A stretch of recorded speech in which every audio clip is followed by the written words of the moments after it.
Bonjour, aujourd'hui on va faire le point sur la réforme des retraites qui a déclenché l'appel à la grève du 5 décembre.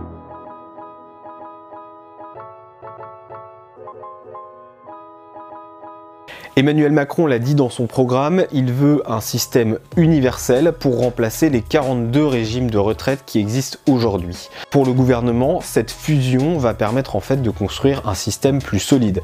Mais cela signifie donc la fin des régimes spéciaux comme celui de la RATP ou de la SNCF et aussi la fin des régimes autonomes comme celui des avocats.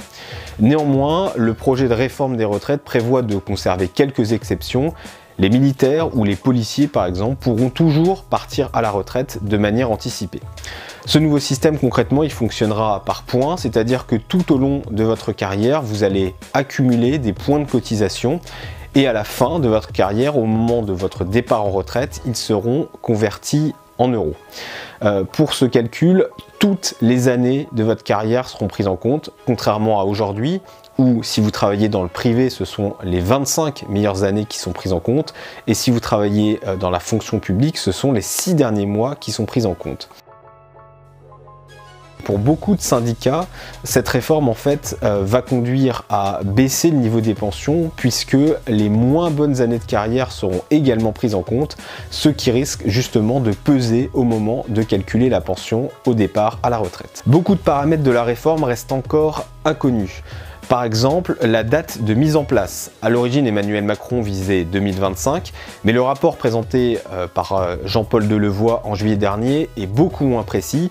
En réalité, la mise en place de la réforme pourrait s'étaler sur plusieurs années, voire même sur des dizaines d'années pour les cas les plus complexes. Une autre question qui reste à trancher, c'est l'âge pivot. Dans le rapport Delevoye, il est fixé à 64 ans. Ça veut dire que si demain vous partez à la retraite avant 64 ans, vous aurez un malus sur votre pension, elle sera amputée.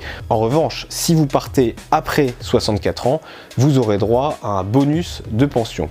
Ça, c'est ce qui a été prévu dans le rapport, mais aujourd'hui, ce n'est plus du tout sûr que le gouvernement mette en place cet âge pivot. À la place, il pourrait en fait le remplacer par une autre mesure, par exemple une augmentation de la durée de cotisation. Pour avoir en fait la réponse à toutes ces questions, il va falloir patienter un peu, puisque Jean-Paul Delevoye doit rendre de nouvelles conclusions le 9 ou le 10 décembre. Édouard Philippe, le Premier ministre, doit prendre la parole pour présenter les choix du gouvernement, mais la date de son intervention n'est pas encore connue.